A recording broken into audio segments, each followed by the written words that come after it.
Et bienvenue à tous pour cette nouvelle vidéo. Aujourd'hui, on va parler de l'une des séries que j'attendais le plus, The Last of Us. Étant un énorme fan des jeux vidéo, je ne pouvais pas passer à côté de l'adaptation. Dans cette vidéo, on va aborder différents points, donc je vous mets des timecodes pour les différentes parties que je vais aborder. Mais si vous avez le temps, je vous conseille de tout regarder. D'ailleurs, à la fin de la vidéo, j'aurai une petite annonce en lien avec la série. Cela étant dit, laissez-moi remettre un peu de contexte.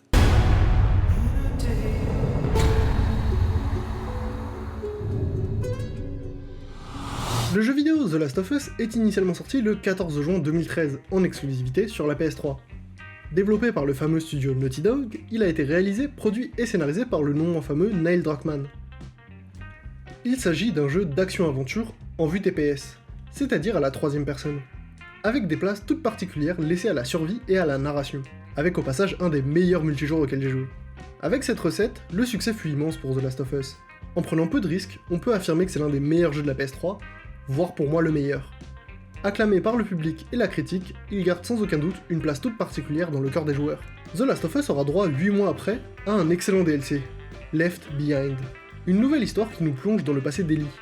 Ces réussites permettront à Naughty Dog de sortir un deuxième opus le 19 juin 2020, en exclusivité sur PS4, sobrement appelé The Last of Us Part 2.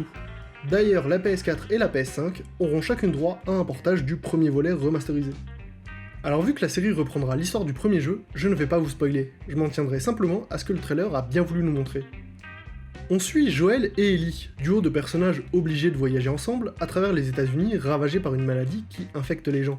Ellie, semblant immunisée à cette maladie, sera confiée à Joel, qui va devoir s'occuper d'elle dans un voyage rempli de dangers, autant humains qu'infectés.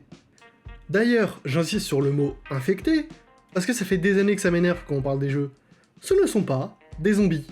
Ce sont des infectés. Je réexplique le concept du zombie. Le zombie, tu meurs, tu revis, c'est le principe du mort-vivant. Là, ce sont des infectés, c'est-à-dire des gens qui ont contracté une maladie. Je n'en dis pas plus pour ne pas risquer de vous spoil quoi que ce soit, mais j'avais besoin de faire cette précision. Parce que si autant en termes de gameplay je peux comprendre le raccourci, sur une série c'est non. Voilà, j'ai préféré ne pas prendre de risques, quitte à en dire peu, parce que ce serait vraiment dommage de vous gâcher une si belle histoire.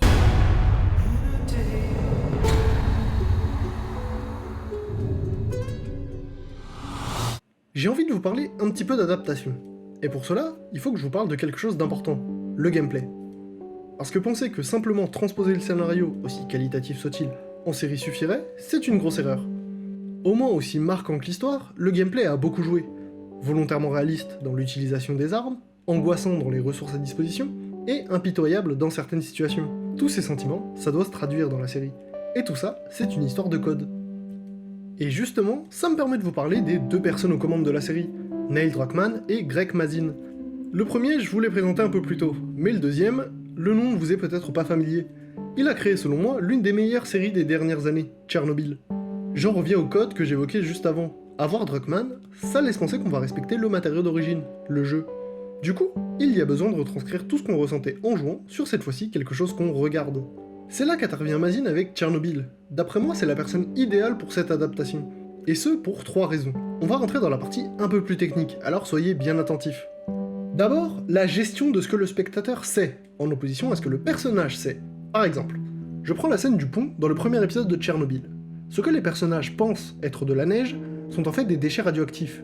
Et ce qui rend la scène horrible, c'est justement qu'en tant que spectateur, on connaît les conséquences que ça aura, et que les personnages, eux, n'ont pas conscience du danger. Toujours sur le scénario, la progression des informations. Je m'explique.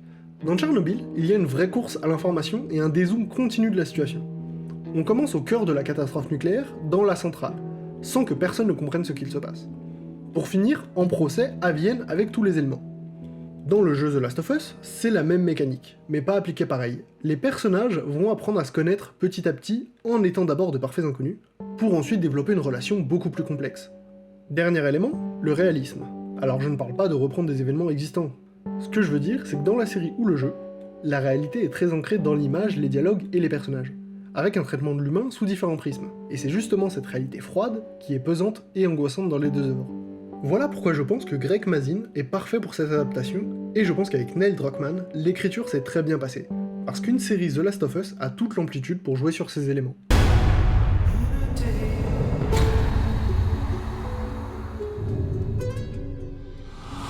Pour être honnête, au tout début je n'étais pas très convaincu par le duo Bella Ramsey et Pedro Pascal. Je me souvenais les avoir vus dans Game of Thrones, mais c'est tout. La bande-annonce, au-delà de m'avoir beaucoup rassuré sur le respect de l'œuvre originale, m'a pas mal redonné espoir sur le duo. Alors oui, l'ambiance, les décors, les infectés, l'image globalement rentraient bien. Mais j'en profite pour développer un autre propos. La relation Ellie-Joel est le cœur de l'histoire. Si ça s'est raté, la série aura beau avoir toutes les qualités du monde, ça ne la sauvera pas. De ce que laisse entrevoir la bande-annonce, ça commence bien. Elle prend le soin de s'adresser à la fois aux spectateurs qui n'ont jamais joué au jeu, en introduisant les enjeux et les personnages, et également aux joueurs avec des plans remplis de souvenirs qui donnent envie de regarder la série. Et comme je le disais plus tôt, Druckmann et Mazin ont l'air de s'être bien trouvés, et sur le point de l'écriture, c'est rassurant. Le tout est de savoir si les acteurs, par leur jeu, vont réussir à créer une alchimie entre les personnages et nous faire passer de la peur à l'émouvant avec nuance et subtilité.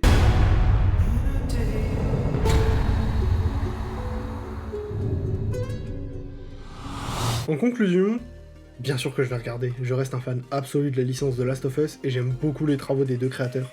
Les premiers retours qu'on voit de la presse sont vraiment positifs et j'ai hâte de la voir.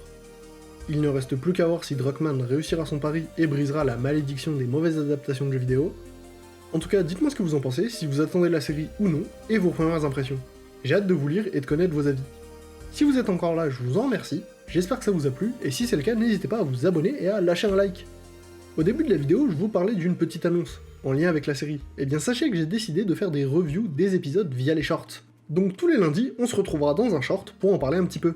Parce que je sens que je vais avoir très envie d'en parler, et je ferai sûrement une vidéo bilan à la fin de la série. En attendant, on se retrouve dimanche prochain pour une nouvelle vidéo, et sur ce, des bisous, et à la prochaine.